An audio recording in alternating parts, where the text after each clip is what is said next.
Christopher Loyola, decimos compañero porque es presidente del Centro de Estudiantes de Filosofía y Letras. Cristo, le dicen, o él se hace llamar Cristo en general, en el día a día. ¿Qué tal? ¿Nos estás escuchando, Cristo? Hola, buenas tardes. Buenas tardes. Sí, los escucho. Gracias por atender. Loyola de San Ignacio no podía no estar en rezar por mí. Todo lo vincula. ¿Qué tal, Cristian? Mónica. Eclesiástico todo. Sí, muy eclesiástico. No sé si tan eclesiástico, sí espiritual. Y vos estás en una batalla difícil que tiene que ver con lo del martes, el día 23, los universitarios salen a la calle. Contanos por qué los universitarios están reclamando con una movilización multitudinaria a la que se pliega la Central General de Trabajadores, la CGT. ¿Qué es lo que está pasando en las universidades? Bien, primero muchas gracias por la invitación para visibilizar este conflicto. Lo que está sucediendo hoy en día adentro de nuestras facultades es lisa y llanamente un profundo recorte presupuestario que surge a partir de un decreto del 26 de diciembre del año pasado de Javier Milei, que ordenó congelar la partida presupuestaria, es decir, que se prorrogó el presupuesto 2023 y contamos básicamente con el mismo presupuesto con el que contábamos el año pasado. Claro. Que si tenemos en cuenta el casi 300% de inflación que hubo de manera interanual acumulada, sí, el último año, sí, estamos hablando no solo de un congelamiento, sino sobre todo de un profundo ajuste y ahogo presupuestario, sí, que pone en peligro ni más ni menos que nuestras cursadas. Sí. Esta semana lo vimos con mucha claridad. Digo, ya no se trata de cuestiones abstractas y únicamente de cuestiones numéricas, sino que esta semana, por disposición a partir de una nota de la Secretaría de Hacienda de la Universidad de Buenos Aires, se bajaron las térmicas y se apagaron las luces de las 13 unidades académicas de la Universidad de Buenos Aires. Y esto es nada más el principio de todo lo que puede llegar a suceder, que si permitimos que esto suceda, va a terminar con el cierre inminente de las universidades. Por eso nos estamos organizando y por eso esperamos ser miles en las calles este martes, porque no estamos dispuestos y dispuestas a renunciar a nuestra educación ni rifar nuestro futuro. Y queremos evitar a toda costa el cierre de las universidades en el mes de junio. Cristo, parece que esto ya está impactando en el gobierno nacional porque en el día de hoy está circulando muy fuerte una versión que es aumento de la partida presupuestaria por parte del gobierno que encabeza Javier Milei. ¿Cómo tomaste esta noticia? ¿Hay que tenerla en cuenta? ¿No es cierto? ¿Hay un acuerdo firmado? ¿No hay? ¿Cómo está la situación realmente? Evidentemente el gobierno está nervioso por la cantidad de personas que nos vamos a movilizar el martes, por eso vuelve a salir con mentiras en los medios de comunicación.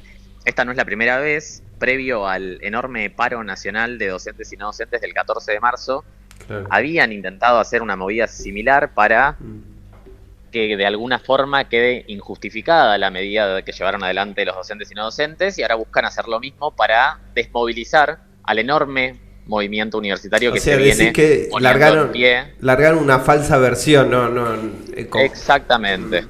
No hubo ningún acuerdo. El propio Consejo Interuniversitario Nacional salió a desmentirlo automáticamente, ni bien el gobierno salió a difundir la noticia en la noche de ayer. Y digo, únicamente de lo que se conoce y lo que se tiene noticias, pero que tampoco es algo que esté firmado. Digo, hasta que no esté en el boletín oficial, no podemos hablar de ningún aumento, de nada, en ninguna de las partidas afectadas. Pero incluso si esto se llegase a confirmar, es importante también dejar en claro que la propuesta que acercó el gobierno a los gremios y al Consejo Interuniversitario Nacional, que reúne a todos los rectores y rectoras de las universidades del país, afecta únicamente a la partida que hace a los gastos de funcionamiento y mantenimiento de las universidades, que representa nada más que el 10% del total del presupuesto universitario, porque el 90% restante se compone de los salarios docentes y no docentes, que también continúan congelados, también continúan devaluados y pierden poder adquisitivo día a día. Es decir, incluso si esta noticia se confirmara, cosa que aún no ha sucedido, estamos hablando de una situación sumamente crítica de todas formas, porque falta todavía subsanar un 90% del presupuesto universitario que se necesita para poder continuar con el ciclo lectivo hasta fines de 2024. Perfecto. Cristian, quería hacerte una pregunta. Como mamá no universitaria, yo soy una mamá no universitaria que de su trabajo crió 2 hijas que se recibieron en la universidad pública, ¿no? Porque gracias a que existe la universidad pública, bueno, pudieron hacer su carrera. ¿Vos qué le dirías a estas personas como yo? A ver, sencillos, porque a veces de presupuestos, de recortes, disculpa, de recortes, de presupuestos, de esto, del otro, no entendemos muchas cosas, pero sí tenemos miedo, muchos papás y muchas mamás, de que nuestros hijos no puedan seguir una carrera universitaria, que para nosotros es un orgullo, ¿no? Que puedan acceder a esto. ¿Cómo nos diría? ¿Qué es lo que realmente está pasando?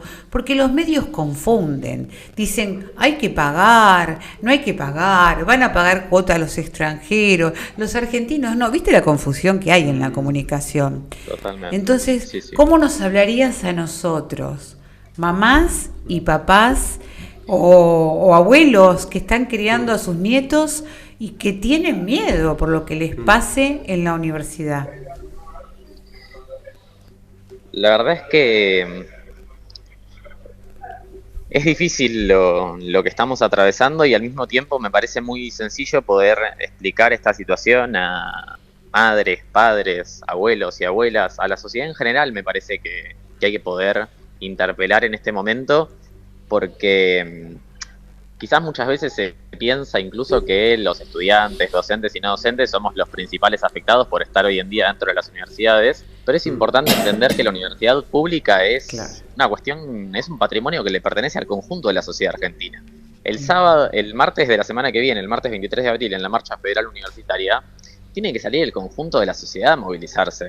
Porque pasa esto que vos bien decías, vos quizás no tuviste la posibilidad de ir a la universidad, pero afortunadamente y gracias al sistema universitario, científico y tecnológico de excelencia que tenemos en nuestro país, que es gratuito, que es público, tus hijas pudieron ir a la universidad, formarse en la universidad, y aunque a este gobierno no le guste, seguimos siendo muchos los pibes y las pibas que elegimos formarnos y que apostamos por la educación pública. Claro. Y que no estamos dispuestos y dispuestas a renunciar a este derecho porque nos costó mucho tiempo también conseguirlo. Y hay una discusión también ahí a poder dar, sobre todo en este contexto donde el gobierno busca dar una batalla cultural constantemente, hablando de adoctrinamiento en las aulas, planteando que la educación pública se ha convertido en un centro de adoctrinamiento marxista, todas cuestiones alejadísimas de la realidad. De lo que estamos hablando acá concretamente, muchas veces se naturalizan muchos de los derechos que existen hace buena cantidad de años en nuestro país, pero la gratuidad universitaria ni siquiera tiene 100 años, tienen apenas poco más de 70 años en nuestro país. Y eso tenemos que defenderlo. No podemos esperar a perder esos derechos para darnos cuenta de la falta que nos hacían. Y que es un derecho de condiciones de hipotecar el futuro de miles de pibes y pibas en nuestro país. Y es un derecho de todos, y creo que todos tenemos que salir, los adultos también, no solamente los jóvenes. ¿Qué horario es y dónde es la convocatoria, Cristo? La convocatoria es a las 3:30 en el Congreso de la Nación y desde ahí vamos a marchar a Plaza de Mayo, que esperamos estar llegando a la Plaza de Mayo alrededor de las 5 o 6 de la tarde. ¿Es solo en Capital Federal o va a haber movilizaciones en todo el país? No, la marcha es federal, se va a replicar en todas las plazas y avenidas principales del país, así que esperamos ser realmente miles en las calles, millones. Lo que sabemos, necesitamos. Claro que sí. Perdón, lo que sabemos es que hay un universo de 2 millones de estudiantes, por las cifras que he escuchado en la semana, 2 millones de estudiantes en toda la Argentina, o sea, un número... 3 millones. 3 millones, mira, bueno. 1 millón más de lo que me había llegado a mí, 3 millones, es un universo enorme. Enorme. Y sabemos que vos sos presidente del Centro de Estudiantes de Filosofía y Letras, que si mal no recuerdo está en la calle Puan, ¿no? Sí, en la zona del Caballito. Y te queríamos preguntar porque llegaste allí a la presidencia del Centro de Estudiantes por la agrupación La Mella, ¿no? Que está ligada a Juan Grabois. Así es.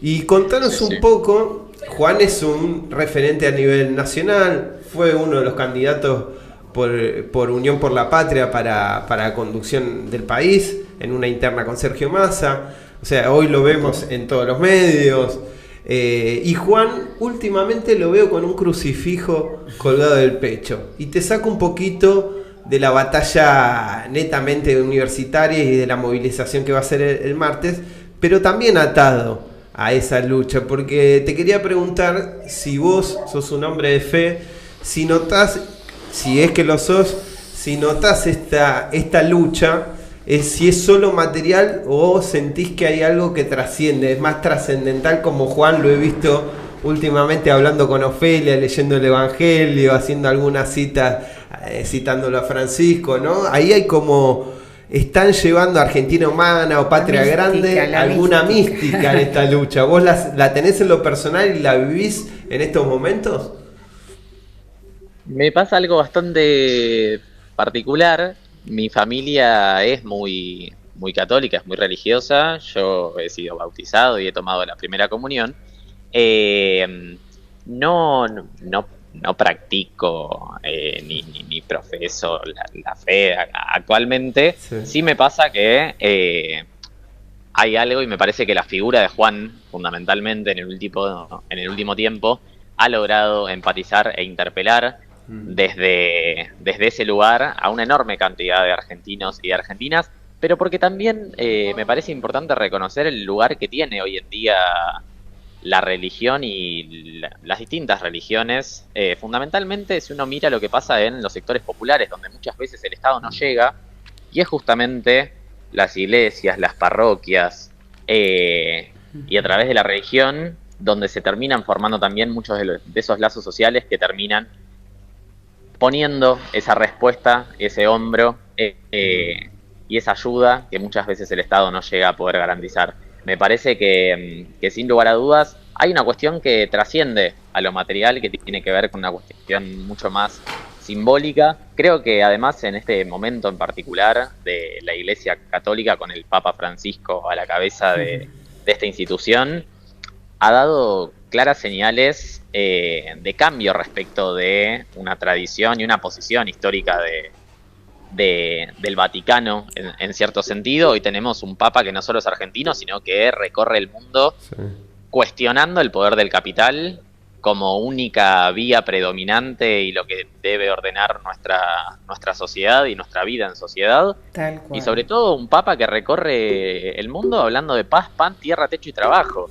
Digo, y esto no quiere decir que de pronto el Papa Francisco es el Che Guevara, ni mucho menos, pero digo, no muchas veces hemos tenido a el líder de la Iglesia Católica como uno de los principales exponentes en términos religiosos a nivel mundial, transmitiendo este mensaje que me parece que es muy potente y muy necesario en un contexto donde prima la política de la crueldad, el sálvese quien pueda, el individualismo, seguir abonando a la solidaridad, a reforzar los lazos colectivos, algo que se vio muy dañado y roto en cierto punto, ese tejido social, a través de los 2 años de pandemia y de aislamiento, donde mucho de eso se perdió y costó mucho reconstruir.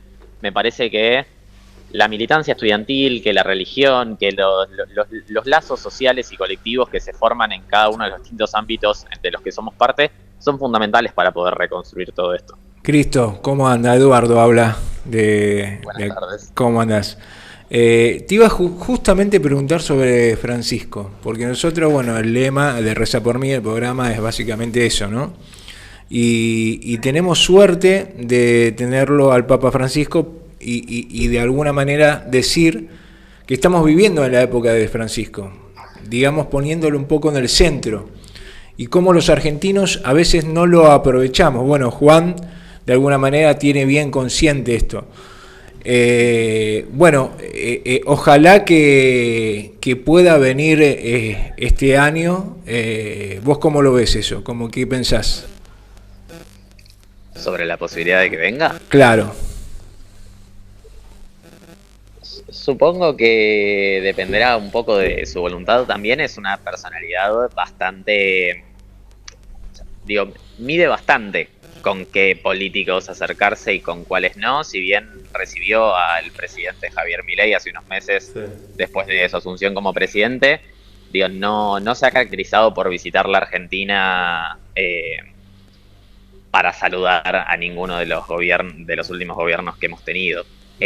Ha tenido mejores y peores relaciones con algunos de ellos en los últimos años, pero Pero eso, espero que eventualmente en una eventual visita a la Argentina sirva también para poder reforzar este mensaje que viene transmitiendo a lo largo y a lo ancho del territorio de todo el mundo, para poder construir desde la solidaridad y desde ese mensaje que él transmite con tanta claridad esos lazos colectivos y esa solidaridad que hoy más que nunca se vuelve fundamental en un contexto feroz en el que buscan avanzar sobre miles de derechos y acrecentar la desigualdad en nuestra sociedad, cuando lo que necesitamos es justamente todo lo contrario.